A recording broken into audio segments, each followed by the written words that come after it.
fact, I think there's supposed to be an area with about 50 antique dealers. Whoa, there's a nice step. Hi, I'm George the Antique Nomad.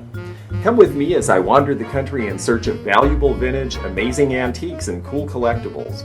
We'll buy, sell, and trade at antique malls, shops, and shows, estate sales, flea markets, thrift stores, anywhere people go to find really interesting things that just aren't made anymore. So come on, let's go! So one fine day I decided to go to the Starlight Drive-In Flea Market in Atlanta. Never been here, don't know what to expect. There's the old marquee.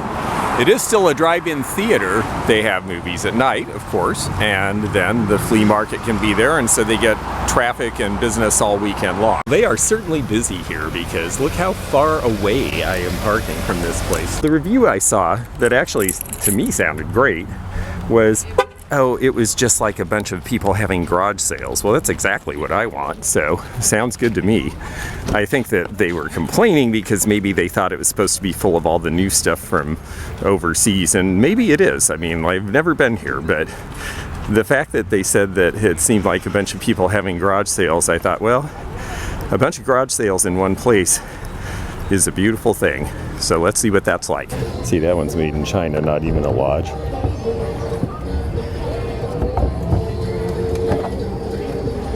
You know, I'm a little late. I have a feeling, this is USA at least, but it's a no-name. I have a feeling that, you know, coming this time of day I may have missed some stuff. There's also a lot of stuff that is just basically new stuff, resale stuff, things people order out of catalogs. It seems to me in the metro area that you have a lot of new stuff being sold this way. Couple old things here. Interesting use of a crockery jug. I can't say I'm in love with it. Captain Morgan that may not have enough age. Yeah, it really is a lot of new stuff. A lot of the flea markets in Georgia seem to be. It didn't used to be like this. There used to be a lot more used stuff, but I think maybe that was in more rural locations. If you're not seeing old stuff, stay to the edge, look down the aisles, and go to the back area, because the people who might have just pulled up at the last minute with a bunch of old stuff oftentimes are in the back at a place like this. All right, well, used stuff at least. Well, you can get a lot of useful stuff at this flea market, but it is clearly not a place for vintage at all. I'm very disappointed that the review that said it was garage sales failed to mention that it was stuff that will be in garage sales in a couple of years. Exit is what I intend to do because this is definitely not the place for me, but there is another flea market that says it has antiques, amongst other things. I'm going to see if I can hit that. All right, here we are. Smiley's Flea Market and huge yard sale. Huge bargains. I'm looking for some huge bargains. Let's see if we can find some. So this is the place, Smiley's Flea Market and huge yard sale. This is a place I've heard of in the past. It's huge. There's a lot of new stuff, but there is supposed to be old stuff too. In fact, I think there's supposed to be an area with about 50 antique dealers. Whoa, there's a nice step. Hard to film, talk, and watch where you're going at the same time. I'm George the Antique Nomad, and I am here just outside of Macon, Georgia, at a place that I've been curious to see and have never been to before. So I hope I can find some antique and vintage things. It's already 2 in the afternoon. I'm a little late. It's just when I can get here. When you're driving long distance, you take what you can get, and I find good things at the end of shows and sales all the time, and flea markets too. So the big question is where? Because this place seems pretty big. I'm guessing this row is going to be mainly newer stuff, and a lot of the buildings too. I think probably I'm looking for an area where people are outside or they are not here every week. So I'm going to have to ask. I'm sure there's an office. I see a concession stand. Well, there's our first old piece, a little 1890s, judging by the hardware, walnut set of drawers made in America. Not a bad looking piece if you needed it for an extra room. I imagine it might not be terribly expensive here either, but it's not exactly what I'm looking for. However, that makes me want to come around to the front and see what else they might have, because it looks like they've got some old stuff. But not really my old stuff, so okay, we'll keep going. Well, I'm going to regroup with my buddy here and see if we can figure out if there's any old stuff. What do you think? He looks happy. He might be the oldest thing in here. Okay, I've been to the office and we have now figured out that it is the opposite end of this place. I knew it'd be one end or another. Usually the antique and vintage stuff is kind of out on the side and the new stuff's in the middle because I'm sure they pay higher rent. Apparently, you can ride bumper cars here. Looks like fun to me. I've often found good things at the end of the day. Stuff maybe they price too high, or it's big and they don't want to take it home, or it just didn't catch the eye of anyone else. You know, when you see a lot of this new stuff, a lot of dealers won't take time, antique and vintage dealers that is, going through and trying to ferret out the bargains at a place like this, but if there are some, it's usually pretty worthwhile. Movies, movies, movies, movies. Okay, here we go. Here's some old stuff, finally. Okay. Georgia can be like this. It can take a while to ferret it out, but here some is. Somebody's equivalent of a yearbook, but this is from being on board ship in the Navy, the USS Robinson, which looks like it was, oh yes, San Diego, 1976. I think that's where Cher recorded that video. Like she really needed to do that much to turn on a bunch of sailors. Let's hold up. Now this is cool. This is an old sound effects album. And the sound effects on it are a tri-motor plane, a cranking propeller, the sound of the next propeller winding up, idling and stopping, takeoff, dual motor plane takeoff.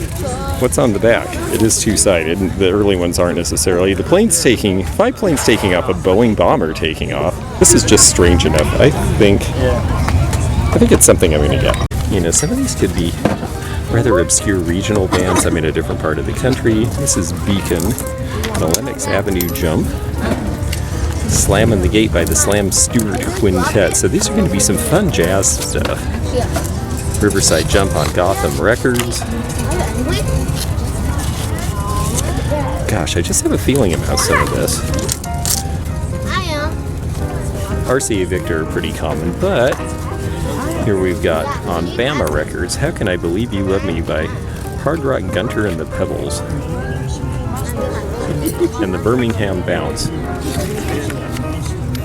Oh, Your Cheating Heart by Hank Williams. That's a pretty famous old song. That's on MGM. That one's going to be more common, I would think. Where the blue of the night meets the gold of the day, Bing Crosby. That'll be common. Erskine Hawkins and his orchestra for choral, that was part of Decca. So that's a bigger label. Mean, Bad, and Evil Blues and Blue Flame. I haven't heard those, but I don't know Lenny Lewis. I won't know a lot of these. The Hipster's Blues by Harry the Hipster Gibson.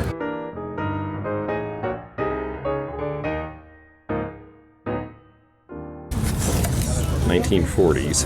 Harry the Hipster Gibson at the piano. Get your juices at the deuces. A couple old pins here. We've got Lennon. Pretty common. UNICEF at the New York World's Fair. So that's a World's Fair collectible. And then the V for victory in the Second World War with the most Morse code. Those are interesting to me. I'll put those aside. Well, maybe because he's the only one with old stuff, he wants plenty for it. He wants retail for all of his things, so that's not going to do for me. Well, this looks like our last chance. There really isn't much old in this place. Once again, I don't know where all the old stuff has gone in Georgia. Well, my van has one box of antiques and some furniture in it, and that is more than I saw in this entire flea market. Well, now I know why the good people of the Macon area come to Byron to buy their antiques and vintage, because this is where it all ends up, apparently. I've been here once before with you, and I've been here several times over the years. Big Peach is a good antique mall.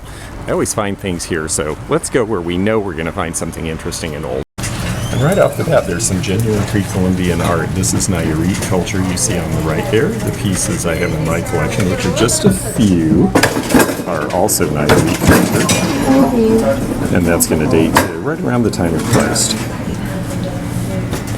Little tiny zoomorphic effigy. These effigies were buried with chieftains and important tribal members, and then were supposed to accompany their spirits to the afterlife. I'll have to try to brighten this so you can see it, but these are Paul Sebastians, and we see a lot of these that sort of look like Yadro and Now, but they're just not quite the same.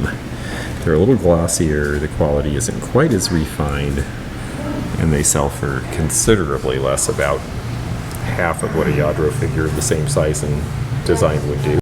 These are from when Nelson McCoy first started. They were a sanitary stoneware company, meaning they made sewer pipes and things like that, because places were needing all of that around the late 1800s when that all got developed in the modern way. But then they started making other items to sell. You see the butterfly on the right and the swastika on the left. That's from about 1900, meaning that that is a good luck symbol at that point. There was a time that this would have been a steal. This is $75. It's Shawnee Smiley Pig. It's a bank head. That's why it used to be more of a premium than that. I still think that's a good price for a collector. I just got my first McCoy TV belly bank in Zanesville, Ohio, a couple months ago. Here's another version. This one is the clown. I know someone who hates this already, and a few people who like it already. Swung bases, or trunk bases, or free-fold bases, as they're also called. The left and the right are imperial. The three in the middle are Fenton. You can see the difference in the patterns. Often called trunk bases because they look like a tree trunk. This is a pretty piece on the left here. This is Imperial's Pansy.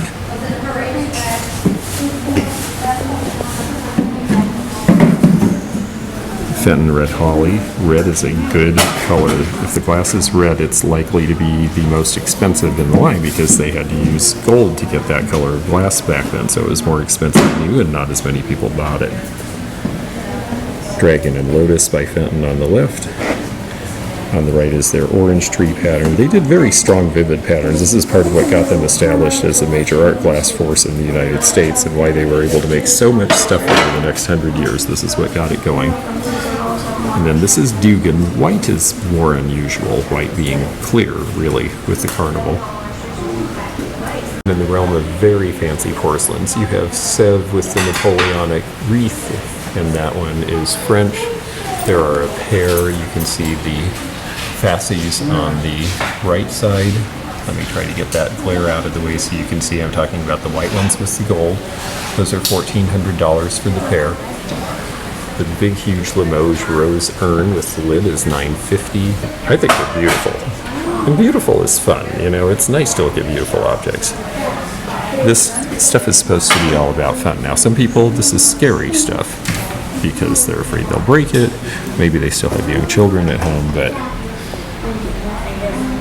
for people who are able to have a piece or two of this, it can be a real wonderful thing to pick colors and do a design or a vignette on a mantle or a sideboard or somewhere else that you want to put a little collection of objects in your house.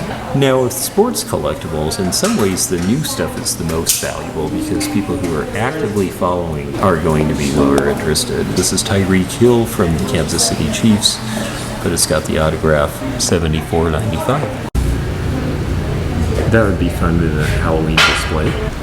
Lest we forget, World War I started officially because the Archduke Ferdinand of Austria in the Austro-Hungarian Empire was assassinated in Sarajevo. This is a field cap from the Austro-Hungarian Empire from World War I, priced at $450.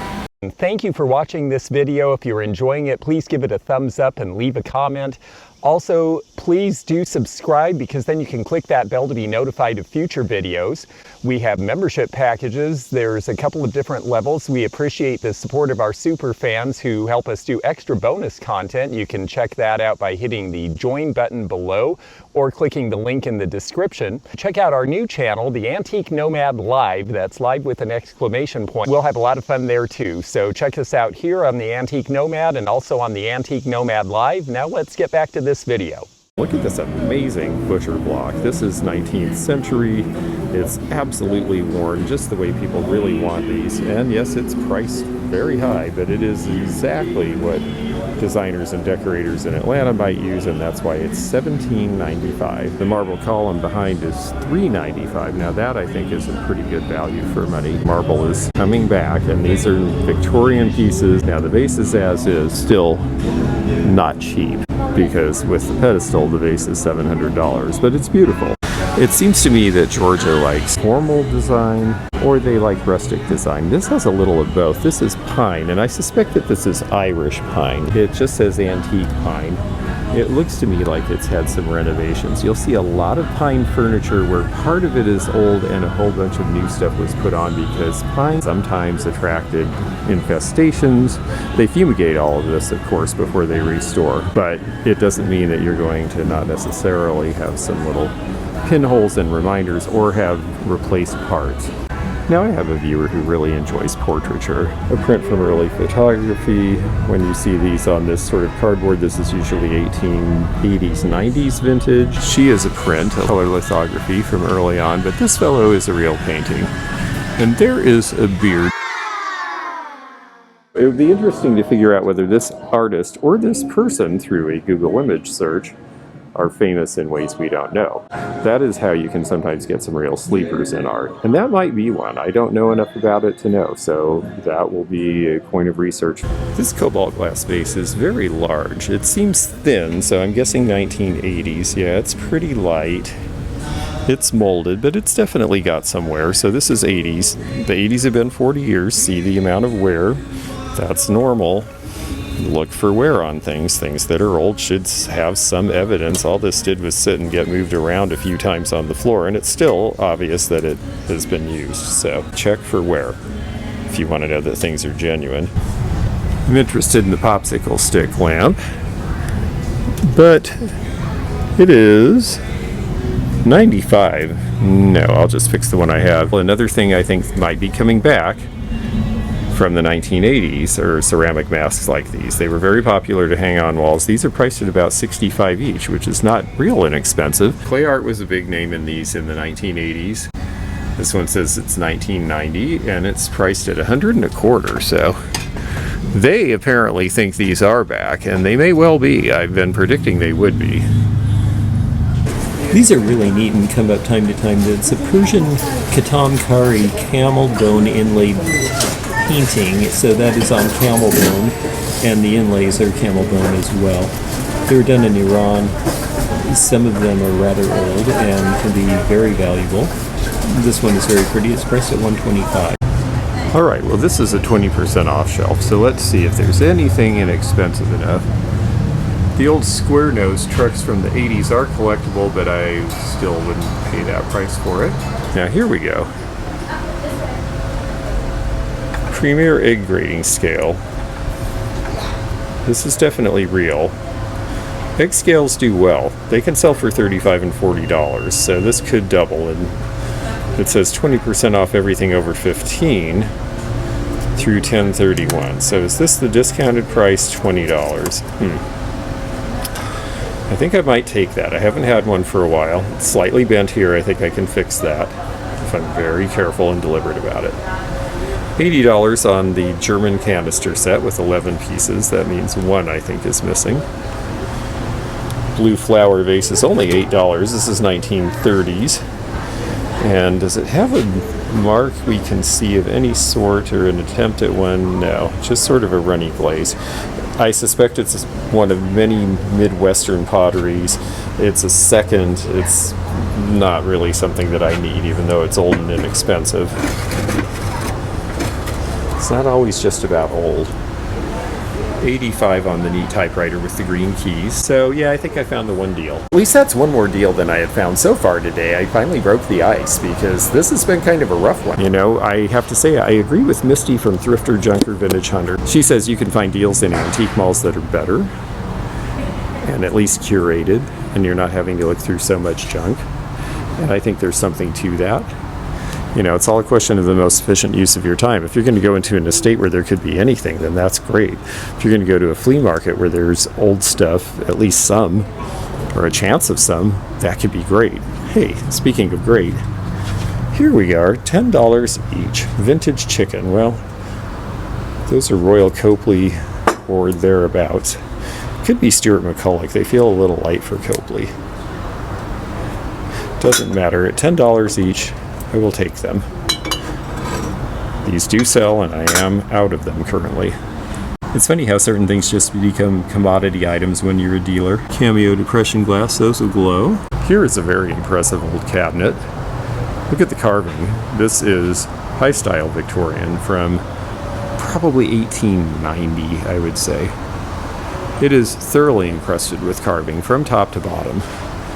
If you had beautiful things to put in it, it would be a wonderful display, and it's a very interesting group of carvings. It's gargoyles, furry faces, masculine angels holding a crest, figures in the sides that have serpent legs. It's quite fascinating. I'm sure a lot of this ties into folklore and objects from earlier times, of which I could stand to be better educated. But you don't have to be educated about the mythology behind these things to appreciate what they were trying to do with them. And that is priced, and it does seem that it does not have shelves. That would be easy to fix, but it's priced at $24.95. It's well worth that price.